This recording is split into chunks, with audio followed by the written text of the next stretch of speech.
Hello students, computer science class 12 model question paper set number 4। देखते हैं set number 4 में क्या क्या क्वेश्चंस है। सेट नंबर 4 में जो क्वेश्चन है वो है सेक्शन ए में पहला, what is constructor in C plus plus. C plus plus में जो है वो कंस्ट्रक्टर क्या होता है। 1 मार्क्स का है, इसलिए आपको जो है लंबा आंसर नहीं लिखना है। अगर एक सेंटेंस में भी आंसर हो जाता है तो एक सेंटेंस काफी है। So what is a constructor in C++? Second, the duplication of data in database is known as. Third, what is an inline function? Four, header file have the file extension. Header file का file extension क्या होता है? Five, what is a base class? Base class क्या होता है? Question number 6, what was the first network based on TCP/IP? TCP/IP पर आधारित पहला नेटवर्क कौन सा था? Question number 7, what is the algorithm used for boundary search. Boundary search के लिए किस प्रकार का एल्गोरिथम इस्तेमाल किया जाता है। तो सेक्शन ए में टोटल 7 क्वेश्चन है, आपको केवल 5 का आंसर देना है। नाउ सेक्शन बी, स्टूडेंट को यहाँ पर भी केवल 5 का ही आंसर देना है और प्रत्येक क्वेश्चन का जो आंसर है उसके लिए आपको 3 मार्क्स मिलेगा। सबसे पहला यहाँ पर क्वेश्चन देखिए, differentiate between class and object. Class और ऑब्जेक्ट के बीच में जो है अंतर बताना है। Question number 9, what is a queue. Queue क्या होता है और in a queue what is the process of front and rear. Queue में फ्रंट और रियर का क्या प्रोसेस है। Question number 10, what is difference between DDL and DML command. DDL और डीएमएल कमांड में क्या अंतर है। Question number 11, what will be the output of the following programme. दिए गए प्रोग्राम का आपको आउटपुट बताना है। तो ये प्रोग्राम फंक्शन से संबंधित है। Question number 12, what is Ethernet. Ethernet क्या होता है। Question number 13, write a program to swap value of two variable.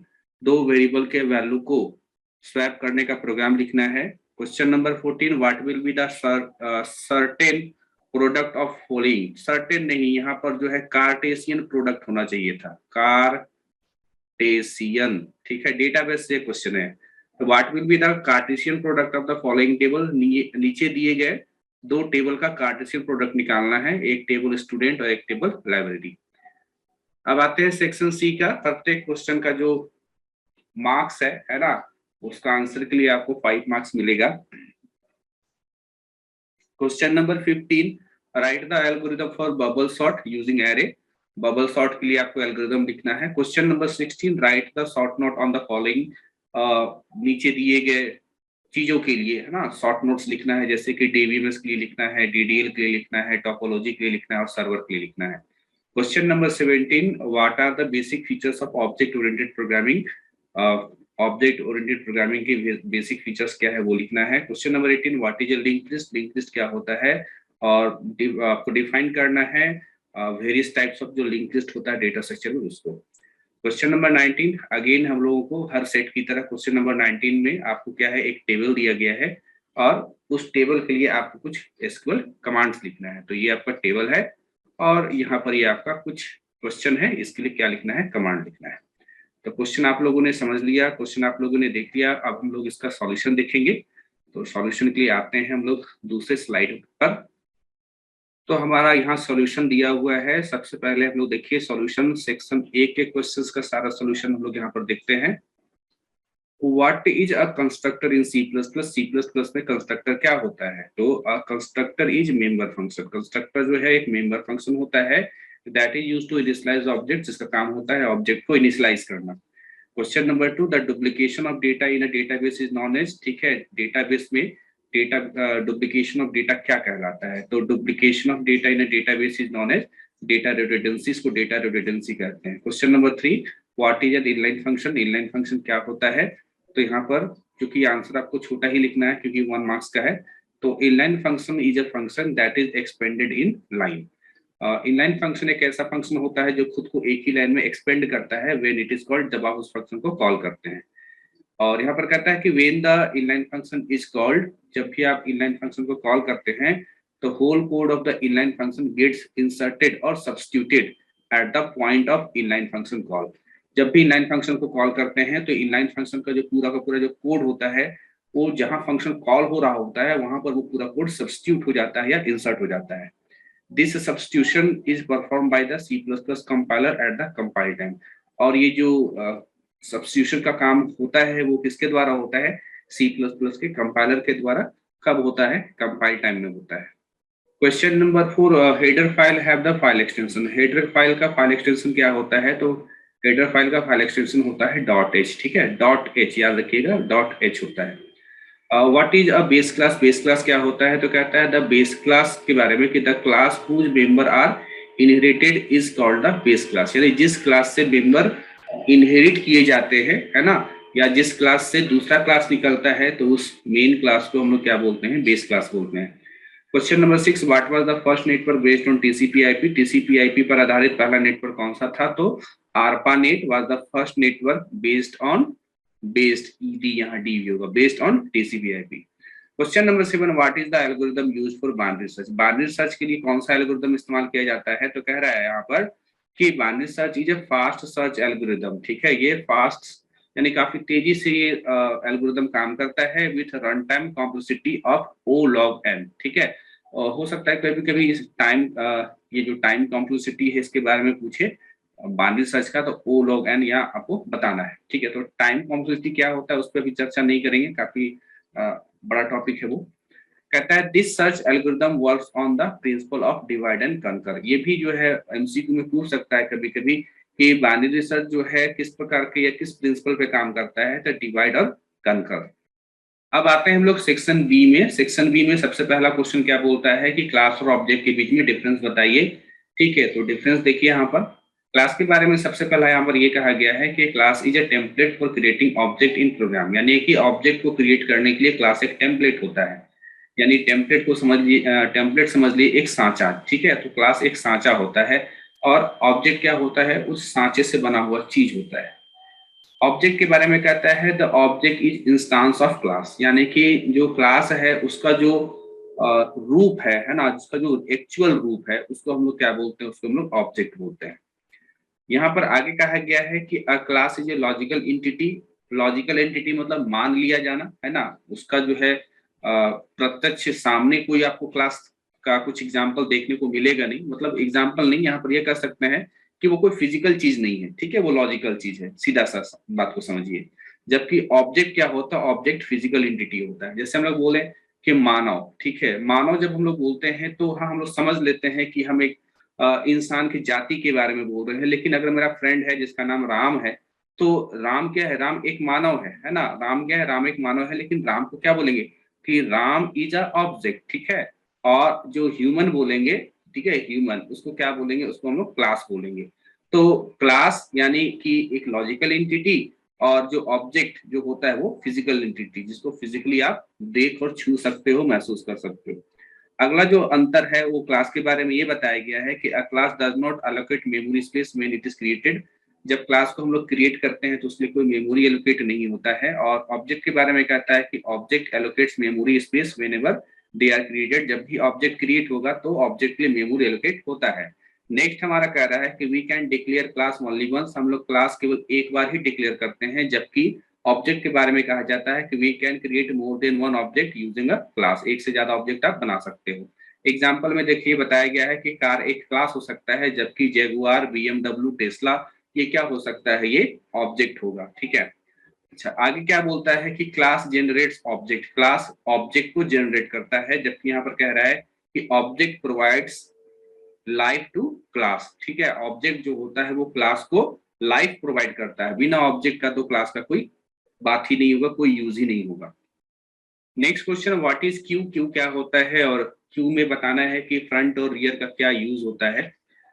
Q के बारे में सिंपली बताया गया है कि a queue is a useful data structure in programming. Programming में एक यूजफुल डेटा स्ट्रक्चर होता है। It is similar to the ticket queue, ठीक है। आप टिकट के लिए जो आप क्यू यानी जो लाइन लगाते हैं वैसा समझ लीजिए, ठीक है। आउटसाइड अ सिनेमा हॉल, किसी सिनेमा हॉल के बाहर टिकट लेने के लिए जो लोग लाइन लगाते हैं, दैट इज क्यू।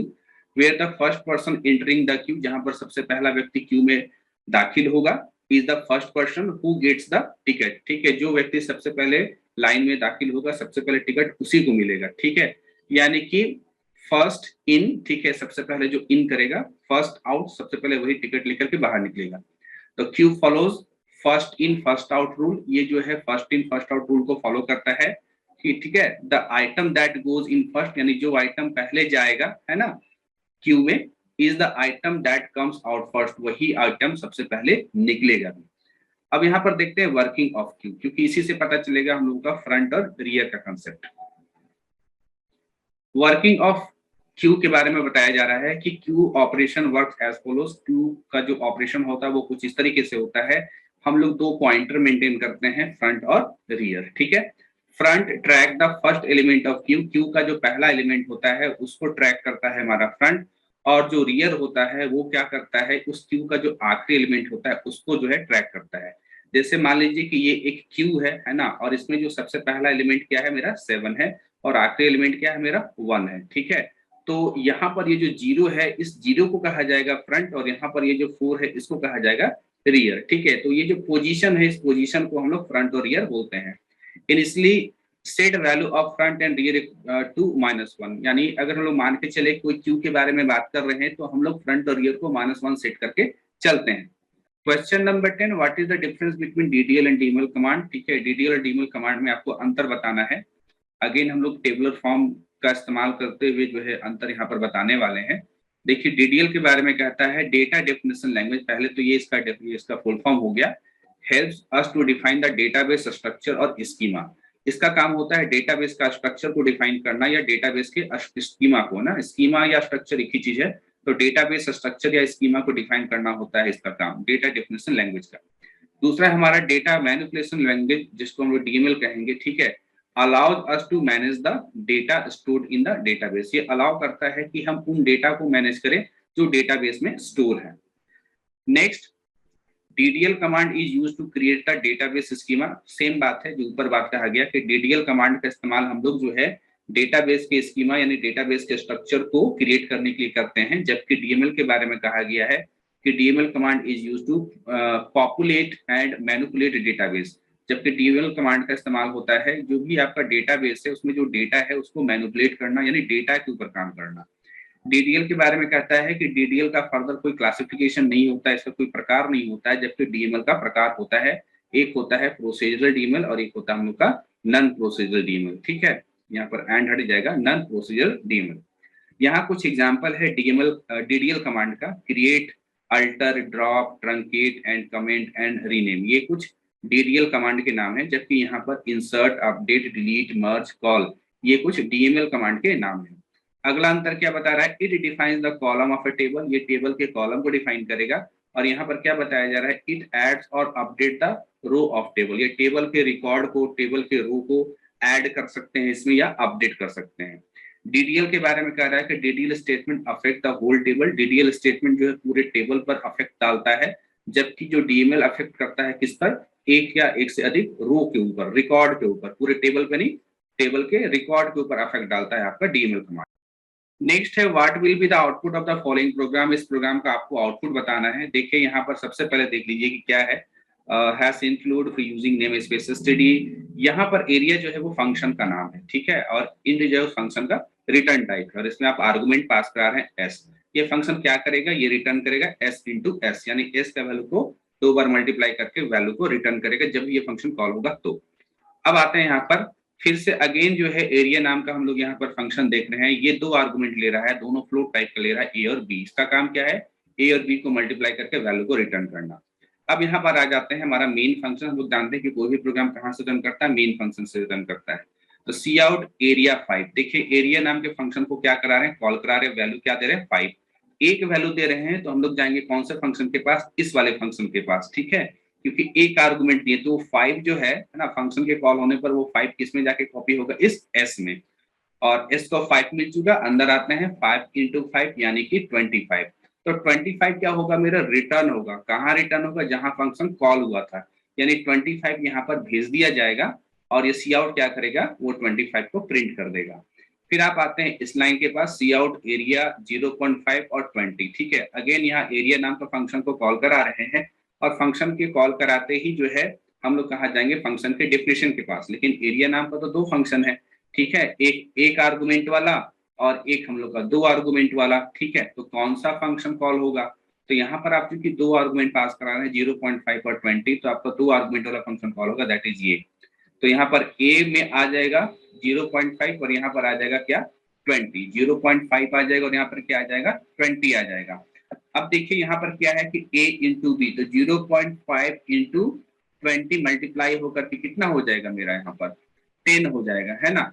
नाउ अगला क्वेश्चन चलते हैं, वो है व्हाट इज इथरनेट। इथरनेट क्या होता है, सुनने में ये इंटरनेट जैसा लगता है, ठीक है, तो इंटरनेट के जैसा आप कह सकते हैं, क्योंकि इंटरनेट भी एक नेटवर्क होता है और इथरनेट भी एक नेटवर्क होता है। तो यहाँ पर कहा गया है if two or more connected device on a shared network attempt to transmit data packet at the same time, यानी कि दो या दो से अधिक डिवाइसेस जो है वो एक शेयर्ड नेटवर्क में कनेक्टेड है। शेयर्ड नेटवर्क मतलब जहां पर एक दूसरे का डेटा को क्या कर सकते हैं, शेयर कर सकते हैं, और वहां पर कोशिश होता है कि हम डेटा पैकेट को क्या करें, डेटा पैकेट मतलब डेटा है ना, डेटा पैकेट को ट्रांसमिट कर सके सेम टाइम में। तो यहाँ पर हो सकता है कि पैकेट्स का कोलिजन हो जाए, है ना, यानी पैकेट जो है आपस में टकराए। जैसे हम इधर से अपना कुछ बात को भेज रहे हैं, उधर से कोई अपना एक बात को भेज रहा है, तो हो सकता है दोनों बातें आपस में टकरा जाए। तो बोलता है कि इथरनेट जो है वो एक टेक्नोलॉजी होता है। तो Ethernet technology provides rule that allows network connected devices to talk to one another without packet collision. तो इथरनेट वो एक टेक्नोलॉजी है जो एक रूल प्रोवाइड करता है जिसके चलते नेटवर्क में जो है पैकेट्स के बीच में कॉलिजन नहीं होगा, पैकेट के बीच में कोई टकराव नहीं होगा। Ethernet is commonly associated with connected device in wired LAN और वैन। ये जो इथरनेट जो होता है ये किससे कनेक्टेड होगा, है ना, विद कनेक्टेड डिवाइस, ठीक है, किससे कनेक्टेड होगा ये टेक्नोलॉजी, तो लैन या वैन। Using a wired Ethernet cable devices are connected to an Ethernet switch, ठीक है, using a wired Ethernet cable, एक इथरनेट केबल होगा, ठीक है, इथरनेट केबल से डिवाइस जो है जुड़ा जाएगा, डिवाइस किसके साथ जुड़ा जाएगा, इथरनेट स्विच के द्वारा। Ethernet has the ability to use both wired and fibre cable. Ethernet में एबिलिटी होता है कि हम वायर भी इस्तेमाल कर सकते हैं या हम लोग जो है फाइबर केबल भी इस्तेमाल कर सकते हैं। Delivering not only data but also power, हम केवल डेटा ही डिलीवर नहीं कर सकते, हम पावर भी डिलीवर कर सकते हैं, ठीक है। नाउ आगे चलते हैं। नेक्स्ट है write a program to swap value of two variable. दो वेरिएबल का वैल्यू को क्या करना है, आपस में स्वैप करना है। तो hash include iostream.h int main, हमने यहाँ पर दो नहीं तीन वेरिएबल बनाया है। एक बनाया है num1 नाम का, एक वेरिएबल बनाया है हमने num2 नाम का, एक वेरिएबल बनाया हमने temp नाम का, ठीक है। फिर यहाँ पर आया कि इंटर टू नंबर, दो नंबर डालिए num1 में और num2 में। मान लीजिए num1 में हमने 10 डाल दिया और num2 में हमने क्या डाल दिया, 20 डाल दिया। फिर आप आएंगे इस लाइन में, यहाँ पर num1 equal to num1, num2 equal to num2, यानी कि स्क्रीन पर आउटपुट स्क्रीन पर प्रिंट करेगा क्या कि num1 equal to num1 that is 10 और num2 is equal to num2 that is की 20, ठीक है। तो ये प्रिंट करेगा 20 और ये प्रिंट करेगा हम लोग का क्या, ये प्रिंट करेगा हम लोग का 10। अब देखिए अगला लाइन क्या हो रहा है यहाँ पर, देखिए यहाँ बोल रहा है num1 temp equal to num1, यानी num1 का वैल्यू को टेम्प में डाल दो, ठीक है। num1 का वैल्यू को कहाँ कॉपी कर दो, टेम्प में। तो यहाँ पर कॉपी हो गया क्या, मेरा कॉपी हो गया हम लोग यहाँ पर 10। उसके बाद आगे क्या बोलता है, आगे बोलता है हम लोगों का कि num1 इक्वल टू num2, ठीक है, num1 इक्वल टू num2, यानी num2 का वैल्यू को num1 में डालिए, num2 का वैल्यू को num1 में डालिए, यानी कि 20 यहाँ डालिए। तो जैसे 20 डालेंगे 10 हट जाएगा, तो इस प्रकार से num1 में क्या आ गया, 20 आ गया। फिर इस लाइन में आइए, यहाँ पर बोलता है टेम्प का वैल्यू को num2 में डालिए, यानी टेम्प का जो वैल्यू है इसको कहाँ डालिए, num2 में। तो जैसे ये टेम्प का वैल्यू 10 को num2 में डालेंगे तो 20 हट जाएगा, क्या आ जाएगा, 10 आ जाएगा। आप देखिए num1 में 20 आ गया और num2 में क्या आ गया, 10 आ गया, ठीक है। अब यहाँ पर आइए सी आउट आफ्टर स्वैपिंग वैल्यू, कि हमने वैल्यू को स्वैप कर दिया है। अब आप इसी कोड को दोबारा यहाँ पर लिखते हैं, तो num1 इक्वल टू num1, तो num1 इक्वल टू क्या, वैल्यू चेंज हो चुका है, देखिए यहाँ पर 20 है तो 20 प्रिंट करेगा, और num2 इक्वल टू 10, क्योंकि num2 में क्या आ चुका है, num2 में 10 आ चुका है, ठीक है। तो ये हो गया हम लोगों का program swapping of two values. Now question number हम लोग का 14, what will be the certain नहीं, फिर से वही कार्टेशियन प्रोडक्ट, ठीक है, कार्टेशियन प्रोडक्ट। कार्टेशियन प्रोडक्ट निकालना है इन दो टेबल का, तो बहुत इजी है। पहले देखिए पहला टेबल देख लीजिए, पहला टेबल का नाम स्टूडेंट में, स्टूडेंट का सीरियल नंबर उसका नाम है, और जो दूसरा टेबल है उसका नाम है लाइब्रेरी, जिसमें बुक्स लिखा हुआ है हिंदी और इंग्लिश। तो आप ऐसे समझ लीजिए कि ये जो स्टूडेंट है, ये स्टूडेंट दोनों बुक लेके जा रहा है, हिंदी भी लेके जा रहा है और इंग्लिश भी लेके जा रहा है। तो इसका एंट्री जो है दो रिकॉर्ड के रूप में होगा कि अमित हिंदी भी लेके गया और अमित इंग्लिश लेके भी गया। उसी तरीके से राज जो है वो भी हिंदी लेके गया, वो भी इंग्लिश लेके गया। उसी तरह से सुजीत जो है वो भी हिंदी लेके गया और वो भी इंग्लिश लेके गया। तो कैसे यहाँ पर लिखा जाएगा, तो देखो आप यहाँ पर देखिए, ये अमित का रिकॉर्ड है, उसका सीरियल नंबर 101 है, वो हिंदी का बुक लेके जा रहा है। फिर अगेन एक अमित का एक और रिकॉर्ड 101 सीरियल नंबर, वो इंग्लिश लेके जा रहा है। सिमिलरली राज 102 सीरियल नंबर है, वो हिंदी का बुक लेके जा रहा है। अगेन राज उसका सीरियल नंबर 102 है, वो इंग्लिश का बुक लेके जा रहा है। उसी तरीके से सुजीत का देखिए 2 रिकॉर्ड बना है हिंदी और इंग्लिश। तो आपने ये जो काम किया इसको कहेंगे कार्टेशियन प्रोडक्ट, यानी आपने 2 टेबल को क्या कर दिया, गुना कर दिया। ठीक है, तो ये हम लोग सेक्शन बी का सारा क्वेश्चन हम लोग यहाँ पर देख चुके हैं। अब आगे बढ़ते हैं हम लोग बढ़ते हैं सेक्शन सी की तरफ। सेक्शन सी में क्या बोलता है, सेक्शन सी में बोलता है right the algorithm for bubble sort using array. ठीक है, बबल सॉर्ट का एल्गोरिथम हमको लिखना है। तो बबल सॉर्ट कैसे काम करता है पहले आपको उसको समझना पड़ेगा। ठीक है, तो डेटा को थोड़ा ध्यान से देखिएगा आप लोग। यहाँ पर मेरे यहाँ पर इस एरे में टोटल कितना एलिमेंट है, इस एरे में टोटल 5 एलिमेंट है। ठीक है, 1 2 3 4 5। तो इसको असेंडिंग ऑर्डर में सजाना है। तो देखिए होता क्या है, सबसे पहले कि पहले हम लोग पहला डेटा और दूसरा डेटा के बीच में क्या करते हैं, कंपेयर करते हैं। अगर अगला डेटा, जैसे कि अगला ये मतलब 1 इंडेक्स का डेटा, पिछला किसको बोलेंगे, 0 बोलेंगे। तो 1 इंडेक्स का डेटा अगर छोटा है और 0 इंडेक्स का डेटा बड़ा है तो उसको स्वैप कर देते हैं। देखिए हमने स्वैप कर दिया, कैसा किया, 10 को यहाँ पर 21 को यहाँ पर ले आया, बाकी उसको एज यूजुअल हमने यहाँ पर लिख दिया। फिर आप आइए अगला स्टेप में क्या होगा कि सबसे पहले आपने 0 और 1 इंडेक्स का डेटा को क्या किया था, इन दोनों को कंपेयर किया था। अब कंपेयर कीजिए इसको 1 इंडेक्स और 2 इंडेक्स के डेटा को। ठीक है, आप इसको यहाँ पर देख लीजिए, समझा देते हैं आपको। 21 है, 10 है, 20 है, 33 है और 15 है। ठीक है, तो इसको हम लोग करेंगे क्या, कंपेयर। तो देखिए सही पोजीशन 10 यहाँ होना चाहिए अगर बढ़ते क्रम में लिखना है तो। फिर ऊपर का सारा कुछ आप लिख दीजिए। फिर अगली बार कंपेयर इनके बीच कीजिए, 10 तो कायदे से 20 को पहले आना चाहिए, 21 बाद में आना चाहिए, यहाँ 33 और यहाँ पर 15। फिर आइए आप यहाँ पर तो कोई चेंज करने की जरूरत नहीं है। ठीक है, ये छोटा संख्या और ये बड़ा संख्या है। ठीक है, तो इसको चेंज नहीं करना है, लेकिन आप लिखिए यहाँ पर 33 और 15। ठीक है, अब आप इसमें और इसमें कंपेयर कीजिए तो देखिए आपको यहाँ पर चेंज करना पड़ेगा, 10 20 21 और 15 यहाँ पर 33। तो आपने यहाँ पर एक फेज किया। ठीक है, फर्स्ट फेज है ना, फर्स्ट फेज में एक डेटा, सबसे बड़ा डेटा यहाँ पर आ गया। अब अगला काम क्या होगा आपका, वो देख लीजिए। अगला काम आपको करना ये है कि ये जो लास्ट टाइम जो डेटा आया है ना, उसको फिर से लिख लीजिए, 10 20 21 15 और क्या 33। अब इसमें कंपेयर कीजिए तो 10 ठीक है, 20 ठीक है, क्योंकि 10 छोटा है 20 बड़ा है, तो वो सही पोजीशन पर है। इस डेटा को यहाँ पर लिख लीजिए। उसके बाद इसमें कंपेयर कराइए तो यहाँ पर भी ठीक है, 20 छोटा है, 21 क्या है, बड़ा है। तो कोई बात नहीं, इसको एज यूजुअल लिख लीजिए। ठीक है, और उसके बाद इसमें और इसमें कंपेयर कराइए तो देखिए यहाँ पर 15 छोटा है, इसको पहले होना चाहिए, 21 बड़ा है, इसको बाद में होना चाहिए। और 10 हो गया, 20 हो गया, 15 हो गया, 21 हो गया, 33 हो गया।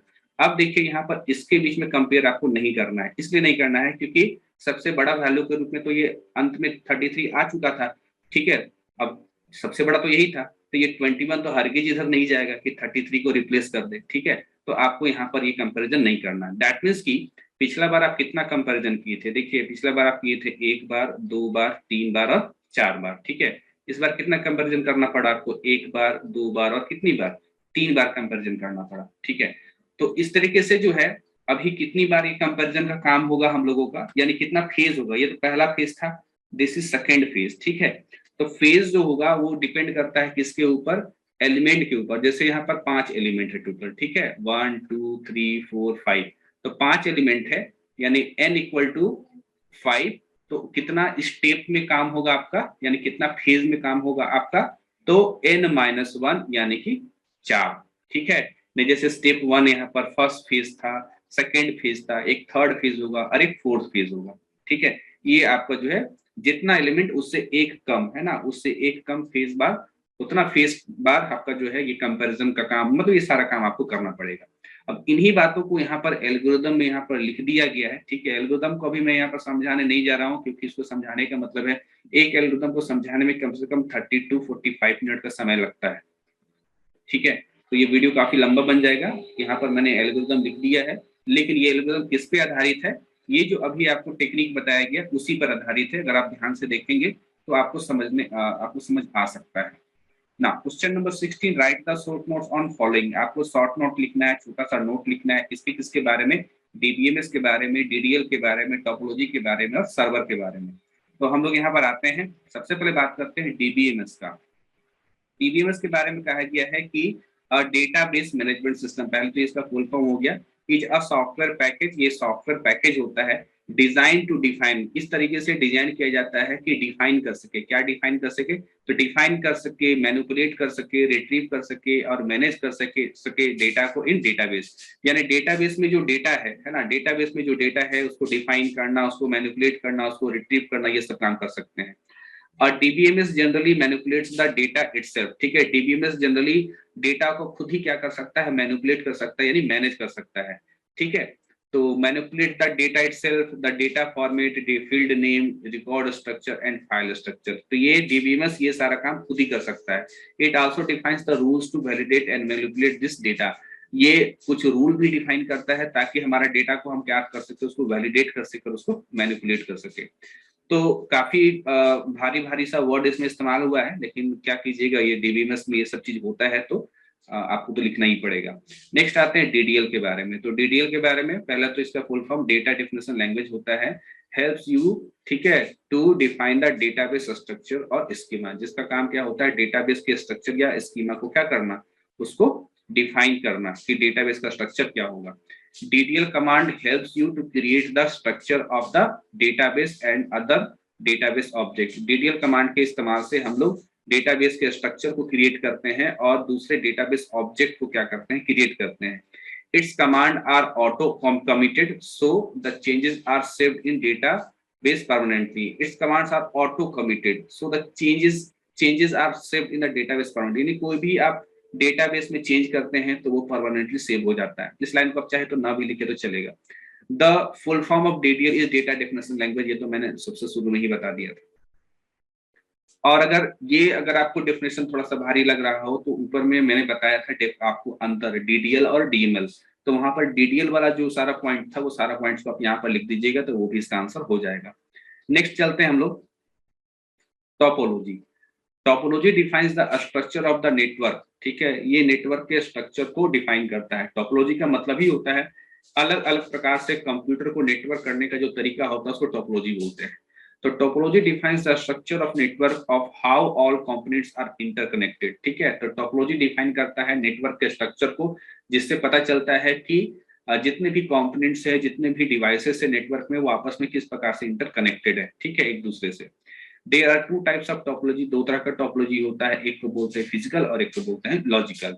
Physical topology is the geometric representation of all the node in a network. Physical topology जो होता है वो जियोमेट्रिक रिप्रेजेंटेशन होता है जितने भी नेटवर्क में नोड होते हैं, यानी नेटवर्क में जितने भी डिवाइसेस जुड़े हुए होते हैं उसका जियोमेट्रिक रिप्रेजेंटेशन होता है।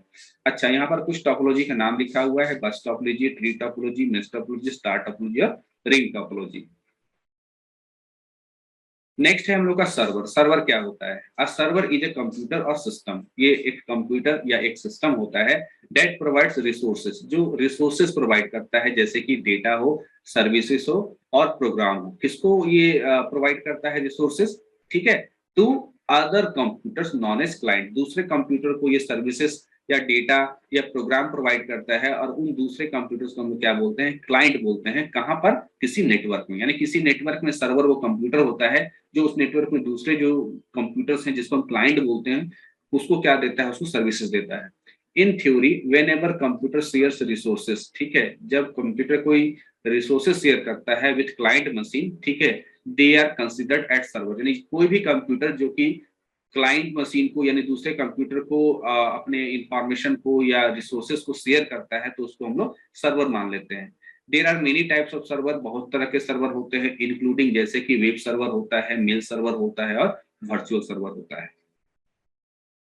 Next question number 17, what are the basic features of object oriented programming. Object oriented programming के फीचर्स क्या है? यहाँ पर जो है थोड़ा सा आपको हर एक फीचर्स को थोड़ा सा लिखना पड़ेगा क्योंकि 5 मार्क्स का है। तो सबसे पहला फीचर है क्लास। क्लास क्या होता है? Class on the other hand is a blueprint of object. Object का ब्लूप्रिंट कहलाता है हमारा class. Conversely an object can be defined as an instance of class. दूसरे शब्दों में कह सकते हैं कि ऑब्जेक्ट को हम इंस्टांस ऑफ क्लास बोलते हैं। ऑब्जेक्ट के बारे में, an object is a basic unit in object oriented programming. किसी ऑब्जेक्ट ओरिएंटेड प्रोग्रामिंग में ऑब्जेक्ट जो होता है एक बेसिक यूनिट होता है। An object contains data and methods और फंक्शन। एक ऑब्जेक्ट में क्या चीजें होती हैं, एक ऑब्जेक्ट में डेटा होता है या मेथड होता है, मेथड को हम लोग फंक्शन भी बोलते हैं, दैट ऑपरेट्स ऑन डेटा। और इसी फंक्शन और इसी यही मेथड जो है किस पे काम करता है, डेटा के ऊपर काम करता है। जैसे हम लोग बोलते हैं कि इंसान, ठीक है, इंसान जब हम बोल रहे हैं या बोल रहे हैं कि एक लड़का है जिसका नाम क्या है, राम है, तो राम का जो है हम लोग बोले कि उसका एक कान है, ठीक है, तो कान से वो क्या करता है, वो सुनने का काम करता है, ठीक है, तो ये जो कान है दैट इज की डेटा, ठीक है, और सुनना ये क्या है, ये मेरा फंक्शन। तो इस फंक्शन का संबंध किससे है, इस डेटा के साथ है ना। तो ये हो गया हम लोग का ऑब्जेक्ट। नाउ आगे चलते हैं, डेटा एब्स्ट्रैक्शन का मतलब क्या होता है। तो कह रहा है कि abstraction is the process of hiding irrelevant information from the user. तो यहाँ पर कह रहा है कि एब्स्ट्रैक्शन का मतलब होता है वो प्रोसेस जिसमें कि आप इररिलेवेंट यानी कि जो गैर जरूरी इंफॉर्मेशन है उसको क्या कर देना, उसको हाइड कर देना यूजर से। नेक्स्ट है इनहेरिटेंस। इनहेरिटेंस किसको कहते हैं, तो यहाँ पर कहता है कि using inheritance object of one class can inherit और acquire the properties of object of another class. Inheritance वो प्रॉपर्टीज होता है, ठीक है, या वो आप कह सकते हैं वो टेक्निक होता है जिसमें एक क्लास का ऑब्जेक्ट दूसरे क्लास के ऑब्जेक्ट के प्रॉपर्टीज को एक्वायर करता है। Inheritance provide reusability of code. हमारा जो इनहेरिटेंस है वो रीयूजेबिलिटी ऑफ कोड को क्या करता है, प्रोवाइड करता है कि किस प्रकार से आप किसी कोड को रीयूज कर सकते हैं, वो इनहेरिटेंस से ही संभव होता है। Next, encapsulation. Encapsulation is the process using which data and the method or function operating on them are bundled together. तो इनकैप्सुलेशन के बारे में कहता है कि इनकैप्सुलेशन वो प्रोसेस है जिसके जरिए, है ना, using which data and method, यानी कि डेटा और फंक्शन को, ठीक है, जो फंक्शन जो कि डेटा के ऊपर काम कर रहा होता है ना, फंक्शन जो है किसके ऊपर काम करता है, डेटा के ऊपर, जैसे सुनना किसके ऊपर, कान के ऊपर, है ना, तो ऑन देम बंडल टुगेदर। तो यहाँ पर जो है डेटा फंक्शन को आपस में एक बाइंड करना ना, बंडल करना, आपस में बांधने का काम जो होता है उस काम को हम लोग इनकैप्सुलेशन बोलते हैं। नेक्स्ट है पॉलीमॉर्फिज्म। पॉलीमॉर्फिज्म के बारे में कहता है कि पॉलीमॉर्फिज्म एक इंपॉर्टेंट फीचर होता है ऑब्जेक्ट ओरिएंटेड प्रोग्रामिंग में and is usually implemented as, और इसको कैसे इंप्लीमेंट करते हैं, ऑपरेटर ओवरलोडिंग या फंक्शन ओवरलोडिंग के द्वारा। तो देखिए यहाँ पर बहुत सारी चीज आपको बताया गया है, ठीक है, बहुत ज्यादा मैं यहाँ पर आंसर आपको डिफाइन नहीं कर पा रहा हूँ। इसका इसके कारण ये है क्योंकि ये जो चीज जो है इसको समझाने में काफी टाइम लगेगा, ठीक है, समझाया जरूर जा सकता है सभी का आंसर को, लेकिन यहाँ पर जो है समझाने अगर हम लोग लगेंगे तो वो किसी न किसी चैप्टर से जुड़ा हुआ उस चैप्टर को पढ़ाना पड़ जाएगा। तो यहाँ पर सिंपली आपको केवल आंसर्स लिख दिया जा रहा है और कुछ कोशिश भी किया जा रहा है कि थोड़ा बहुत आप इस चीज को समझ सकें। नेक्स्ट जो है हम लोग का वो है हम लोग का लिंक लिस्ट की। लिंक लिस्ट क्या होता है इसके, और इसके जो है कितने टाइप्स होते हैं वो बताना है। तो इसका आंसर मैं अभी नहीं बताऊंगा। इसका आंसर क्या है कि आपने जो सेट नंबर 3 देखा होगा, ठीक है, आपने सेट नंबर जो 3 देखा होगा, आप लोग जाकर के सेट नंबर 3 देख लीजिएगा। तो सेट नंबर 3 में ये सेम क्वेश्चन है, ठीक है, वहां पर मैंने इसको ऑलरेडी समझा चुके हैं आप लोगों को, और वही आंसर यहाँ भी लिखा हुआ है। तो इसलिए यहाँ पर क्वेश्चन नंबर 18 को दोबारा समझाने की जरूरत नहीं है, आप इसको सेट नंबर 3 में जाकर के समझ सकते हैं। क्वेश्चन नंबर 19, एसक्यूएल कमांड लिखना है इस टेबल के आधार पर। देखिए टेबल का नाम क्या है, सबसे पहले टेबल का नाम स्पोर्ट्स है। यहाँ पर क्या है, सीरियल नंबर या स्टूडेंट का नाम है, उसका एज है, गेम 1 और गेम 2, यानी कि दो तरह का गेम जो है कोई स्टूडेंट जो है खेलता है, ठीक है, जैसे यहाँ पर लिखा हुआ है टेनिस, यहाँ पर लिखा हुआ क्या, चेस। तो हम लोग आते हैं, देखते हैं इस पे आधारित क्या क्या क्वेश्चन आपसे पूछा जा रहा है। सबसे पहले सबसे पूछ रहा है कि to display the names and age of all players, ठीक है, नाम और उम्र बताना है सारे प्लेयर का। तो select name comma age from sports, यानी कि देखिए जो चीज पूछता है ना, जैसे नाम और एज पूछता है तो सबसे पहले सिलेक्ट लिखा जाता है। सिलेक्ट क्या क्या, नाम और एज। तो नाम और एज जो है वो कॉलम का नाम होता है, जैसे नेम और एज, ठीक है, नेम और एज ये कॉलम का नाम लिखा गया, तो मुझको नाम और एज चाहिए। फ्रॉम फिर लिखना होता है कहाँ से चाहिए, तो स्पोर्ट्स नाम के, ठीक है, स्पोर्ट्स नाम के टेबल में से ना। क्वेश्चन जो बी है वो क्या है, to display the names and games of all players whose game is football. अब देखिए यहाँ पर क्या है, नाम बताना और गेम बताना। देखिए गेम जो है तो गेम दो प्रकार का है, गेम 1 और गेम 2। तो उन स्टूडेंट का नाम बताइए जिनका गेम फुटबॉल है। अब चाहे वो गेम 1 में भी फुटबॉल हो सकता है, ठीक है, और गेम 2 में भी क्या हो सकता है, फुटबॉल हो सकता है। तो हालांकि यहाँ पर देखने को तो नहीं मिल रहा है कि गेम 2 में फुटबॉल है, लेकिन आपको कमांड तो आपको पूरा लिखना ही पड़ेगा, ठीक है। सिलेक्ट नेम और गेम, ठीक है, यहाँ पर थोड़ा सा यहाँ पर मिस्टेक हो गया। यहाँ पर अगर हम देख करके चले तो गेम क्वेश्चन में यहाँ पर होना चाहिए था कि गेम 1 इज, है ना, गेम 1 इज फुटबॉल, ठीक है, यहाँ पर गेम 1 इज फुटबॉल, क्वेश्चन में ये होना चाहिए था गेम 1 इज फुटबॉल। तो select name game 1 from sports where game 1 equal to football, ये होना चाहिए था क्वेश्चन, यहाँ थोड़ा सा मिस्टेक हुआ है, ठीक है। आगे चलते हैं, question number C, to show the list of all players game is cricket और चेस, ठीक है। तो कोई ना कोई गेम, अब यहाँ पर इसका अर्थ ये निकलता है कि कोई ना कोई गेम होना चाहिए, या तो क्रिकेट हो या तो चेस हो। तो सेलेक्ट एस्ट्रिक, एस्ट्रिक का मतलब होता है सारा लिस्ट बताइए, है ना, सारा लिस्ट बताइए किसका, प्लेयर्स का, फ्रॉम स्पोर्ट्स वेयर, चाहे तो गेम 1 में क्रिकेट हो या गेम 1 चेस हो, या गेम 2 क्रिकेट हो या गेम 2 क्या हो, चेस हो, ठीक है। तो ये इस तरीके से आपको क्या करना है, इस तरीके से आपको लिखना है। To display the names of all players age descending, तो आपको यहाँ पर क्या करना है, प्लेयर का नाम केवल बताना है, लेकिन नाम किस आधार पर हो, इस आधार पर हो कि जो सबसे बूढ़ा हो, यानी सबसे बूढ़ा नहीं, सबसे ज्यादा उम्र वाला हो, उसका नाम सबसे ऊपर, ठीक है। और उसके बाद उससे कम, है ना, मतलब कोई अगर 19 साल का है, उससे कम 18 साल का है, उससे कम 15 साल का है। तो इस तरीके से नाम को केवल सजाना है, केवल आपको नाम को दिखाना है। तो select name from sports order by age DESC, नाम बताइए कहां से, स्पोर्ट्स नाम के टेबल में से, लेकिन नाम कैसा सजा हुआ होना चाहिए, उम्र के अनुसार सजा होना चाहिए, कि जिसका उम्र सबसे ज्यादा होगा, ठीक है, उस प्लेयर का नाम सबसे ऊपर, और जिस प्लेयर का उम्र सबसे कम होगा उसका नाम सबसे नीचे होगा। तो ये था आपका सेट नंबर 4 का सारा सॉल्यूशन। सारे सॉल्यूशंस को ध्यान से आप लोग देखिएगा, और सारे सॉल्यूशन को ध्यान से देख करके, समझ करके, कुछ क्वेश्चंस या बहुत सारे क्वेश्चंस एग्जाम में टैली कर सकते हैं, तो उसको आपको लिखना है। Thank you.